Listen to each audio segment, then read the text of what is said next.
Harapan adalah dorongan fitrah. Saya bilang tadi dia anugerah Allah yang hanya dimiliki oleh manusia. Binatang tidak punya harapan, tumbuhan tidak punya harapan. Bebek itu tidak punya cita-cita, besok aku kalau besar pengen jadi bebek yang berguna bagi nusa bangsa, tidak ada.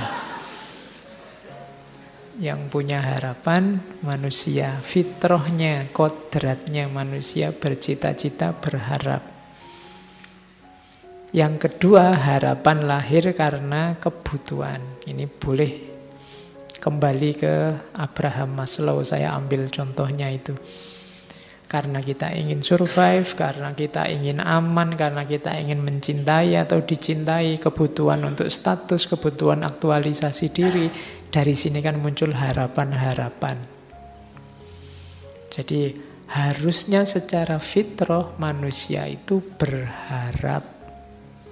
Jadi manusia itu kalau bahasanya komputer itu program yang kompatibel untuk hidupnya manusia itu adalah program harapan, bukan program keputusasaan. Kalau kamu menginstal keputusasaan, harusnya crash dengan hidupmu. Jadi orang-orang yang pesimis, putus asa itu sebenarnya menyalahi fitrahnya. Makanya Allah benci, disebutnya kafir atau kufur. Terus selain itu harapan juga di teori yang lain disebutkan lahir oleh situasi hidupmu, termasuk dari masyarakat. Jangan dikira harapan-harapanmu itu hasil pikiran dan pilihanmu sendiri. Secara tidak sadar sebenarnya masyarakat sekelilingmu, mulai orang tua, guru, teman, tetangga, ikut menentukan harapan-harapan hidupmu. Jadi ada programming dari masyarakat sekitarmu. Maka jangan gaya, jangan merasa bahwa saya ini bebas loh Pak, cita-citaku, keputusanku sendiri, enggak. Di situ ada ilustrasinya, biasanya anaknya pedagang itu ya mentalnya dagang dan cepet. Kalau disuruh berharap untuk dagang, anaknya guru juga begitu, anaknya pemikir juga begitu, biasanya.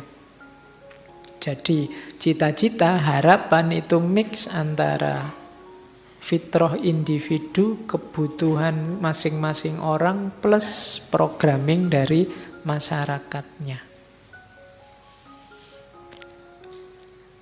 Jadi teori ini mau bilang bahwa setiap orang harus sadar sebenarnya kebebasan mutlak untuk manusia itu tidak ada. Kamu yang merasa bebas sebenarnya tidak bebas juga.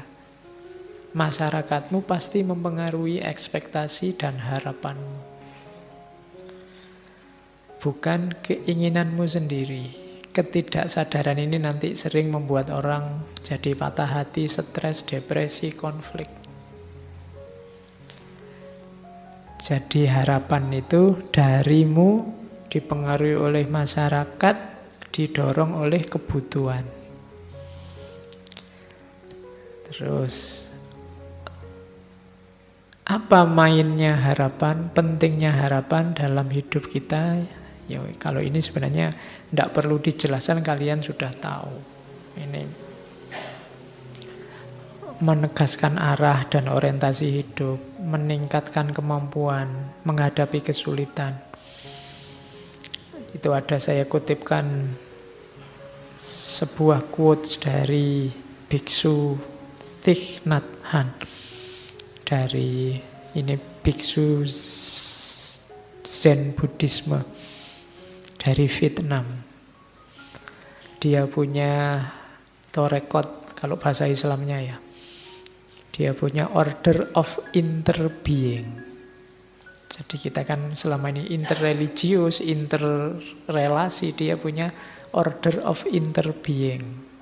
Jadi tidak cuma sesama manusia, sesama makhluk, tapi saling berhubungan dengan segala yang ada.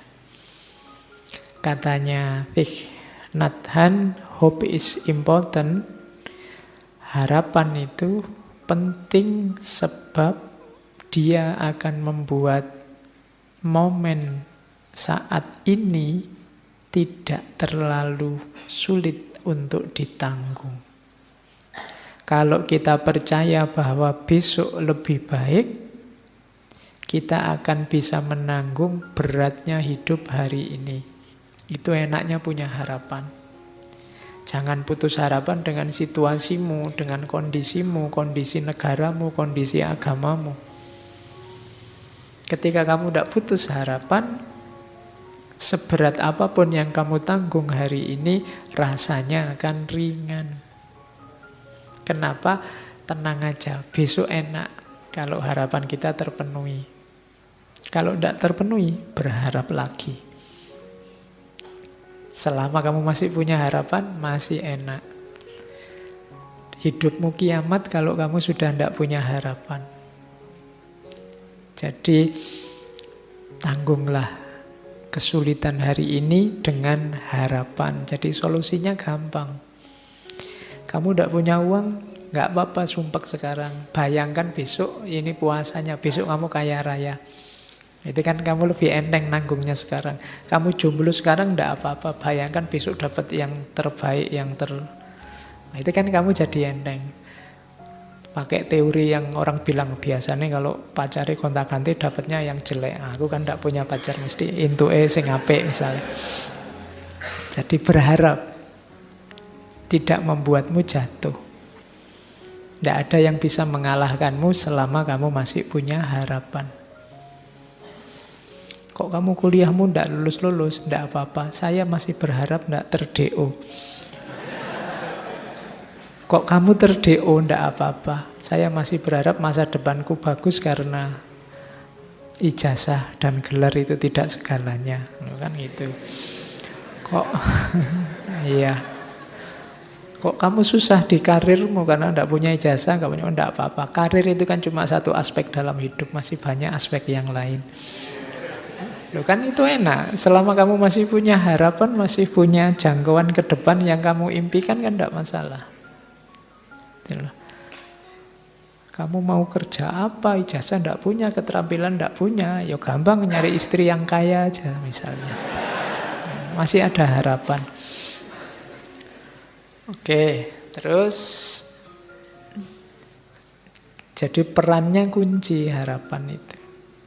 Itu yang terakhir ada quotes dari Henry Nouwen. Henry Nouwen itu pastor Katolik dari Belanda. All great spiritual leaders in history were people of hope. Semua tokoh pemimpin spiritual dalam sejarah adalah figur-figur penuh harapan. Tidak ada tokoh spiritual yang putus asa. Ibrahim, Abraham, Moses, Musa, nabi-nabi tidak ada yang putus asa. Ruth itu neneknya, kalau itu sebenarnya tokoh dari Bible. Tokoh perempuan, neneknya Nabi Daud. Yang nanti ada silsilah juga sama Yesus. Maria, Yesus, Rumi, Gandhi, Dorothy Day, semuanya menjanjikan. Orang-orang yang penuh harapan. Live with a promise in their heart. Mereka meyakini suksesnya di masa depan, janji-janji di masa depan. Itulah yang membimbing mereka menuju masa depan. Jadi masa depan itu penting, maka hidupkanlah dengan harapan.